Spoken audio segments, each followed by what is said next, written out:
është rënje e rendit e shtetit së drejtës dhe praktikisht ndodhi para policisë së shtetit dhe në një farë mënyrë më duk policia e shtetit kësaj radhe totalisht e pambrojtur dhe dorëzuar para një rendi mafios i cili është instaluar në qytet dhe tani ka marrë edhe territoret e mbrojtura, zonat tona më të pasura, bukuritë e vendit tonë, ato që i përkasin popullsisë dhe duhet vazhdojnë të jenë aty. Ju keni protestuar kundër shembjes së teatrit kombëtar, keni protestuar kundër prishjes dhe dëmtimit të zonave të mbrojtura për shumë kauza. Në fakt, unë jam dëshmitare asaj që ju keni bërë ndër vite. Çfarë mbushi kupën që pati një masivitet, duhet thënë, një numër jashtëzakonisht të madh të protestuesve që dolën në rrugë, që marshojnë çdo natë në rrugët e Tiranës, da mendoni ju vetë që kjo protestë do të japë një rezultat konkret sa i përket asaj që thuhet përfundimisht nxjerrjen nga loja të politikës së vjetër?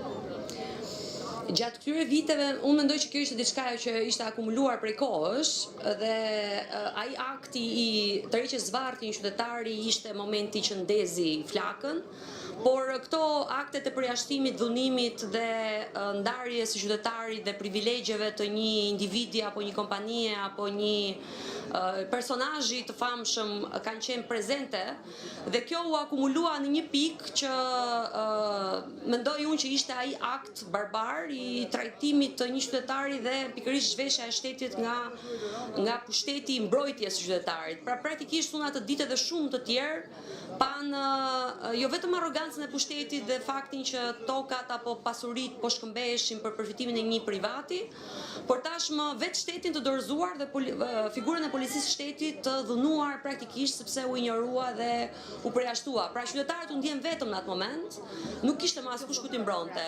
Unë mendoj që ishte kjo. Një lëvizje do ketë një produkt sepse dakord, patjetër është e drejtë e qytetarëve të protestojnë, të marshojnë rrugët e Tiranës. Duhet thënë që ka qenë një protest model sepse nuk ka patur asnjë incident, ka pasur shumë të rinj dhe të reja, fëmijë, familjar, etj me radhë, ndryshe nga çdo protest tjetër që është udhëhequr nga politika. Por në finale fare, njerëzit ndoshta duan një produkt konkret. Ju si e shihni këtë? Kjo që po ndodh këtu është më shumë se një protest, për mua është një demokraci e drejtë për drejtë që njerëzit kanë dalë vetë dhe po t'i vesh re vinë me një lloj qetësie, pra nuk vinë për të pritur një rezultat sot, por vinë për të qëndruar dhe një lloj rezistence që po i bëhet tash një modeli qeverisës shumë të zgjatur, që është perioda e tranzicionit ku çdo justifikohet në petkun e zhvillimit apo turizmit apo qeverisë apo pushtetarëve, por që kjo nuk pi më ujë.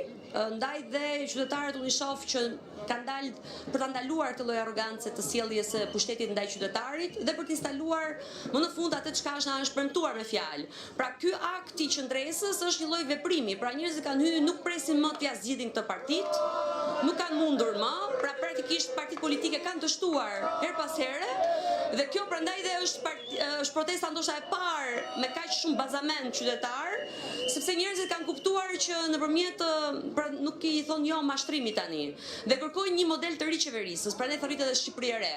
Dhe brenda kësaj energjie që ndodh këtu dhe që për mua po përpunohet dhe po brumoset, sigurisht që do dalë një produkt shumë herë më i shëndetshëm se sa ai që ne kemi patur. Sigurisht kjo nuk do të thotë që do dalë një parti, unë nuk di të them emrin, por di të them që kjo protestë nuk ka ndodhur ndonjëherë, kështu që produkti i asaj është do jetë surprizë për të gjithë ne, por me siguri kaq e bukur sa nisi dhe po vazhdon dhe produkti do jetë shumë pozitiv. Unë paktën për këtë dal çdo ditë dhe pjesa më e madhe e njerëzve që takoj këtë synim kanë dhe prandaj do qëndrojnë dhe nuk lënë asgjë që ta prishi këtë protestë. Faleminderit shumë. Faleminderit.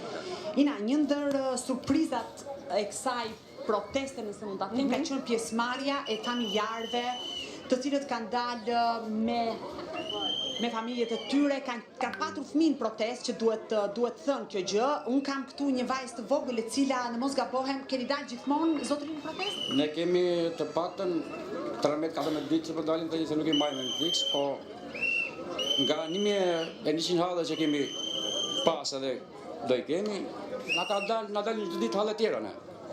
Tani, ty të merr babi apo vjen vetë në protestë? Vjen vetë. Me babi. Vjen me babin, po të thot babi apo do vetë të vish në protestë?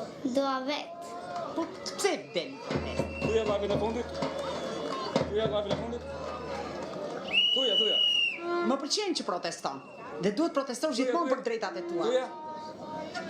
Ina, nëse më dëgjon, tani ka një vullim të qytetarëve, duhet thënë që është Klodi, më lejo të bëj një pyetje, nuk e di nëse më dëgjon mirë apo jo. Kështu që nga nesër, duke parë që edhe hapa përshtohet, do t'jemi në orën 7.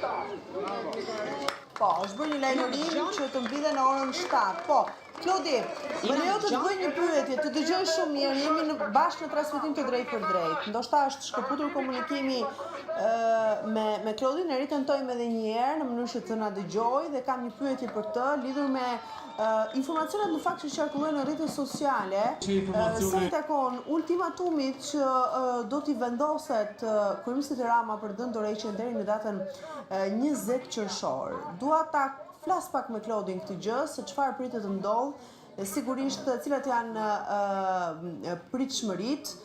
Mirë, derisa Klodi të jetë gati, ne dëgjojmë pak komunikimin që një nga organizatorët e protestës. Ditët e tjera. Më dëgjon sa mirë? Mirë, qëndrojmë pak me pamje të drejtë për drejtë. Është lajmëruar pak minuta më herët se protesta nuk do të nisë në orën 18, por do të nisë në orën 19. Kjo si pasojë e temperaturave të larta dhe në pamundësi që të gjithë qytetarët të mund të mblidhen në shesh. Në fakt, për hir të vërtetës, është parë që rreth orës 20 ose 20:30 minuta sheshi është mbushur akoma më shumë me protestues sesa në nisje të marshimit që niste pra në orën 18. Kjo si pasojë e rritjes së temperaturës, si pasojë e angazhimeve personale të qytetarëve, ndaj është bërë një komunikim tjetër ditën sotme, ata do të mblidhen në orën 19 për të nisur më pas transmetim. E kam Klodin në lidhje të drejtë për drejtë, e kuptueshme që mund të bjerë linja në këtë moment. Klodi, më lejo të të pyes, çfarë pritet të ndodh deri ose pas datës 20, sepse nuk e di, sigurisht që ti ke informacione për ato që qarkullon në rrjetet sociale se deri në datën 20 qershor këta qytetarë do t'i lënë afat kryeministit Rama për të dhënë dorëheqjen. Dhe më pas këta do të fillojnë me një plan tjetër, të cilin nuk e dim ose ti ke mundur ta mësosh se çfarë pritet realisht të ndodh. Atëherë, së pari Ina duhet të sqaroj që unë njoftua nga zoti Kola, që është një ndër personat që ka drejtuar të paktën zyrtarisht protestën gjatë këtyre 17 ditëve, që qytetarët nuk do të grumbullohen më në orën 18, por në orën 19 për shkak të temperaturave të larta, dhe për këtë arsye është vënë re sipas tij gjatë ditëve të fundit që ka patur një shtim të pjesëmarrjes për shkak se qytetarët janë bashkuar më vonë rreth orës 20, pasi pjesa më e madhe e tyre vin bashkë me fëmijët e vegjël dhe nuk, sipas tij, për shkak të temperaturave nuk i kanë nxjerrë në orarin që është planifikuar dhe është nisur protesta në 16 ditët e mëparshme. Këtë duhet të sqaroj. Ndërkohë, sa i përket kërkesës kryesore të protestuesve, është një dhe e vetme largimi nga drejtimi i qeverisë i zotit Edi Rama, dhe sipas tyre kjo kërkesë është e panegociueshme dhe do të vijojë të artikulohet nga ana e tyre.